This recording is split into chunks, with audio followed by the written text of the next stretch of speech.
집 잘 지세.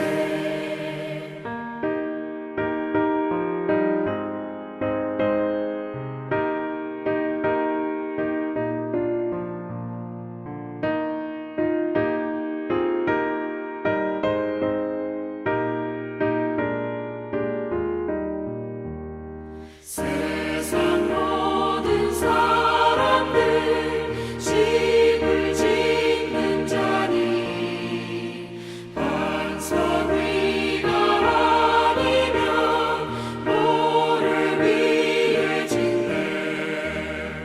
우리 구주 오셔서 지은 상을 줄때 세운 공로 따라서 영영상벌 주리. 잘 짓고 잘 지세. 우리 집 잘 지세. 만세 반석 위에다 우리 집 잘 지세.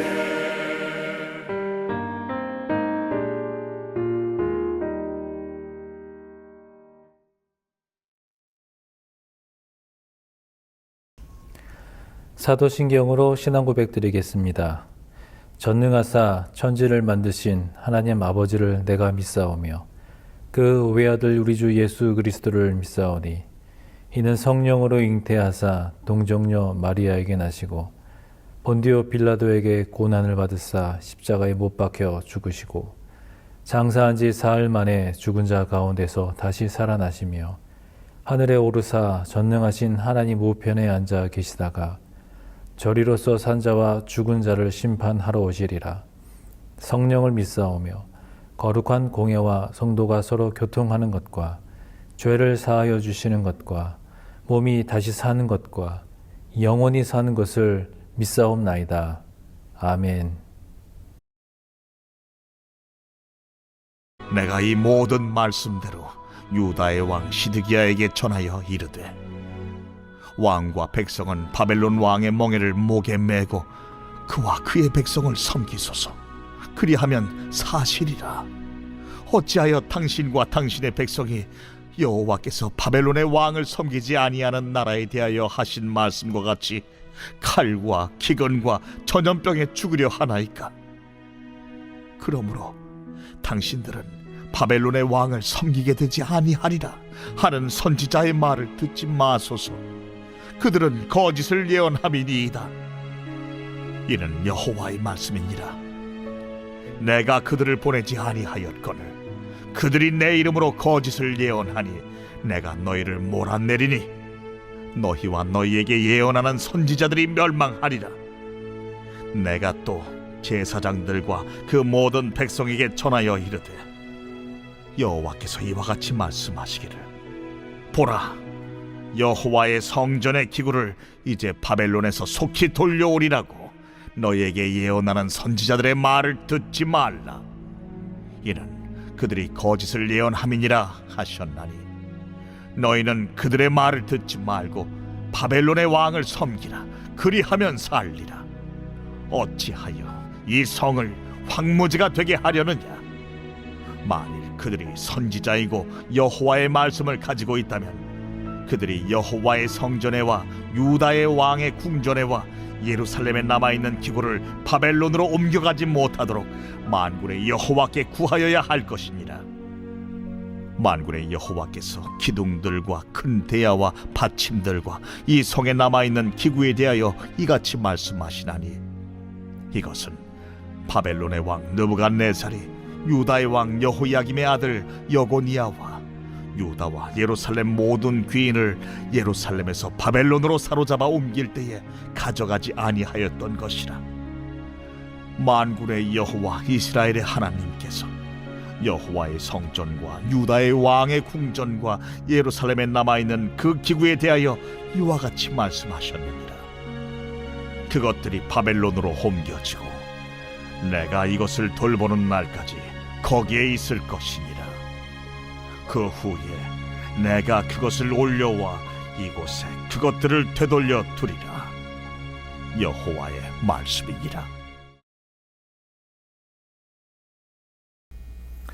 오늘 본문에서 예레미야는 여호와의 명령에 따라서 시드기야에게 바벨론 왕의 멍에를 목에 매라고 전하면서 지금 바벨론을 섬기라고 말하는 이 예레미야와 또 바벨론을 섬기지 않아도 된다는 예언자가 서로 지금 대립하고 있음을 보여주고 있습니다.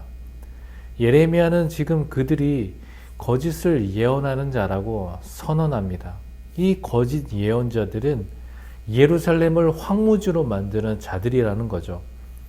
여호와 하나님의 말씀을 왜곡하고 이스라엘이 멸망하도록 만든 자들이 이 거짓을 예언하는 자들이라는 것이 바로 오늘 본문의 이야기입니다. 그럼 먼저 본문 말씀에서 발견할 수 있는 하나님은 어떤 분이신지 본문 말씀을 함께 살펴보도록 하겠습니다. 먼저 12절에서 13절 말씀을 함께 봅니다. 나는 유다 왕 시드기야에게도 이와 똑같은 말을 전하였다.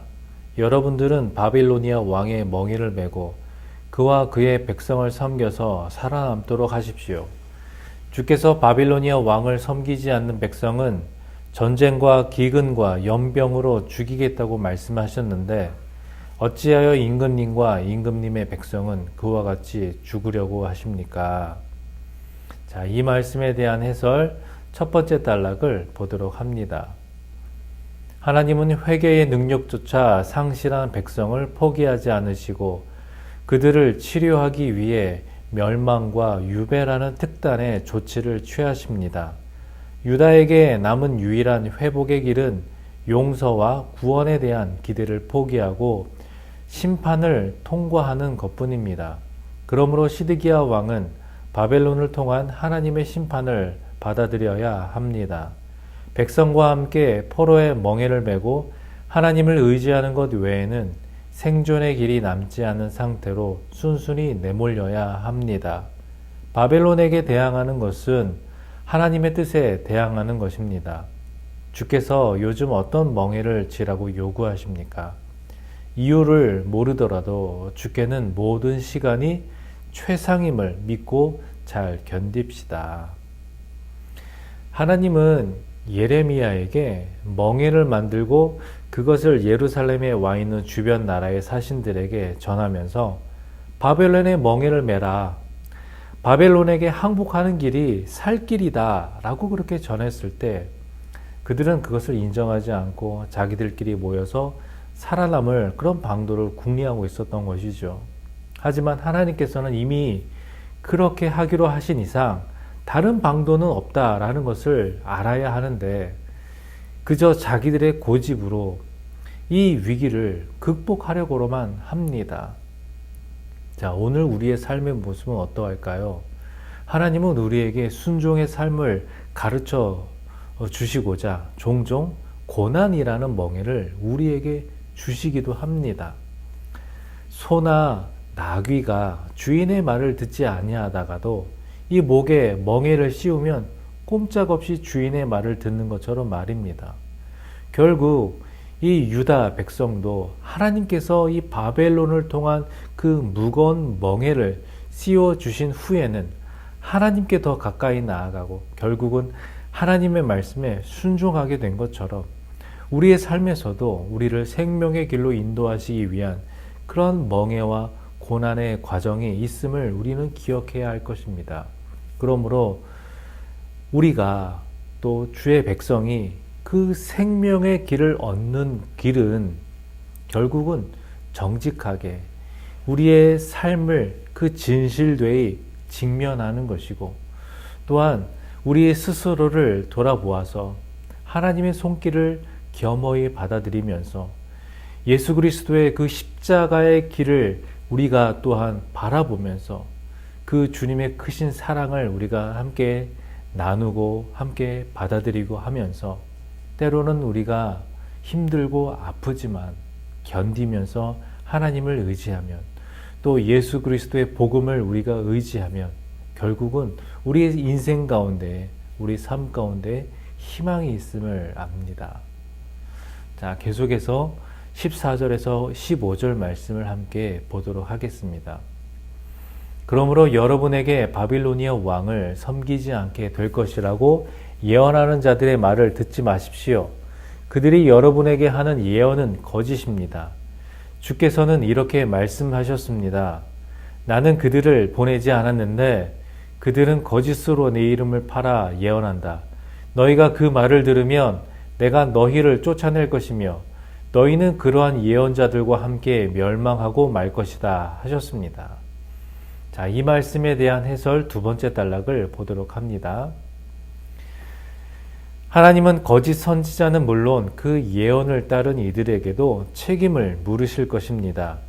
예레미야가 멍에를 매는 상징 행동을 하면서까지 생생히 하나님의 뜻을 일러 주었는데도 왜 시드기야 왕은 바벨론에게 반역을 꾀할까요? 부정적인 예레미야와는 달리 긍정적인 비전을 설파하는 거짓 선지자들 때문입니다. 듣기 좋은 말로 백성을 현혹한 거짓 선지자도 문제이지만 듣기 좋은 말만 골라 들으며 거짓 희망을 품고 스스로 회개의 가능성을 차단하는 백성도 문제입니다. 듣는 자에게도 분별하여 들어야 할 책무가 있습니다. 비록 내 마음을 헤집는 말이라도 꼭 들어야 할 말이라면 외면하지 맙시다. 우리는 일단 부정적인 말보다는 긍정적인 말에 더 우리가 의지하게 되고 더 힘을 얻는 것은 사실이죠. 아무리 좋은 취지를 가지고 이렇게 잔소리를 하고 충고를 한들 받아들이는 입장에서는 그냥 나의 귀에 더 좋은 소리를 선호하기 마련인 것이죠. 근데 문제는 그 정보의 출처입니다. 그게 하나님께로부터 인한 것인가 아니면 누군가의 이득을 위한 것인가입니다. 지금 예레미야는 시드기야에게 현실을 부정하고 낙관적으로 예언하는 그 거짓 선지자의 말을 듣는 그런 과오를 범하지 말라고 지금 계속 촉구하고 있습니다. 이 바벨론 왕을 섬기지 않을 것이라 이런 희망적인 말은 참 듣기에는 좋습니다. 하지만은 믿으면 안 되는 거짓에 불과한 것이죠. 그것은 하나님의 뜻에 어긋나기 때문에 그것은 거짓이다 라고 분명히 말할 수가 있는 것입니다.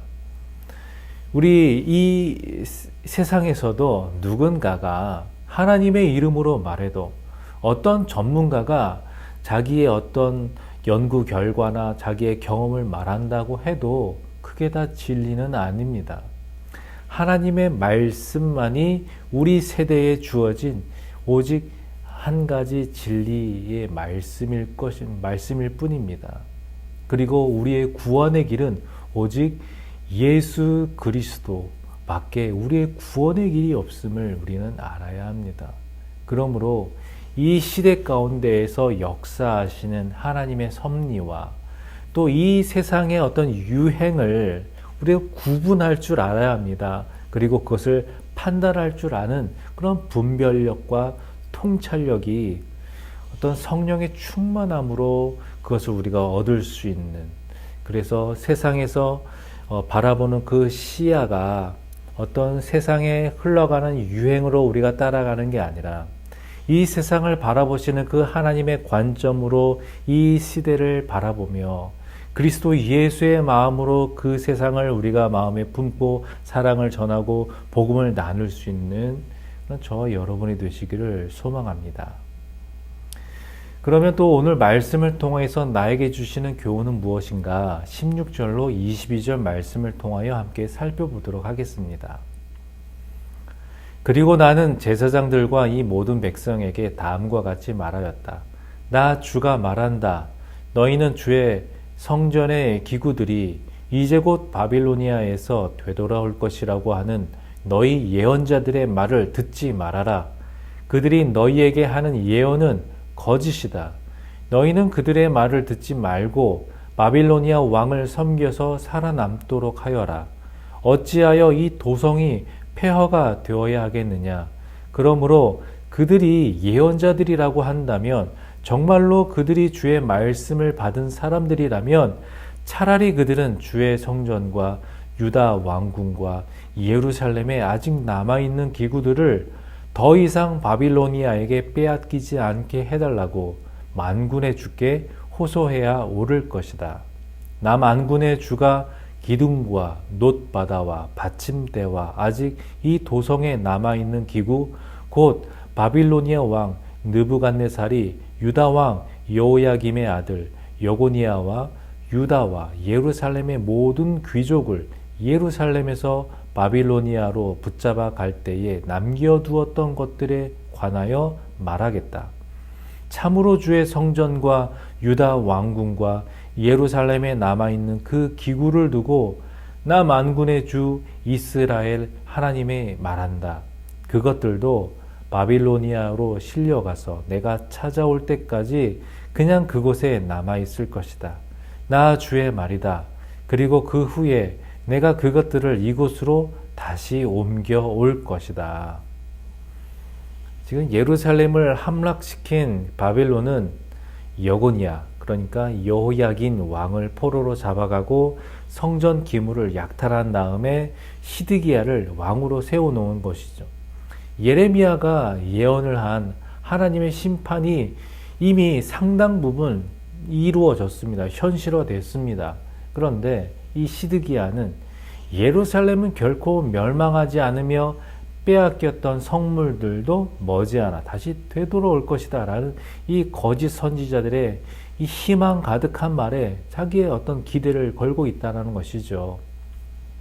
그런 희망이 어떻게 보면 정말 진정 어린 회개, 뼈를 깎아내는 것 같은 그런 회개가 필요한 이 현실을 지금 가리고 있는 것입니다. 심판을 수용하지 않으면, 심판을 우리가 받아들이지 않으면 얼마 남지 않은 그 성전 기물마저 빼앗기고 성읍도 황무지가 될 것입니다. 하지만 심판받아 마땅한 악행과 죄악을 인정하고 밑바닥까지 내려가 회개하면 희망의 날을 만날 것입니다. 자, 거짓 선지자들은 성전의 일부가, 성전 기구의 일부가 이제 바벨론으로 옮겨졌는데도 그것들이 곧 다시 돌아올 것이라고 이렇게 긍정적인, 희망적인 예언을 계속 해댑니다. 어떻게 보면 겨우 목숨을 건진 이들에게는 위로가 되고 또 소망을 주는 말씀인 것은 사실입니다. 하지만 그거는 실체 없는 거짓 약속일 뿐이죠. 지금 예루살렘 성은 황무지가 될 것이니까 그런 값싼 위로에 현혹되지 말고 차라리 남은 기구마저 바벨론으로 옮겨가지 않도록 기도하는 것이 지금 최선인 상황인 것입니다. 그러므로 예레미야 때나 지금 우리의 시절이나 당장 눈앞에 어떤 위로나 어떤 평안을 하는 그런 환심을 사는 말로써 정말로 회개가 필요한 그 현실을 우리가 가려버리게 된다라면 그것으로 인하여서 우리가 정말 회개할 기회를 놓치게 된다라면 더 큰 재앙이 우리에게 몰려올 것입니다.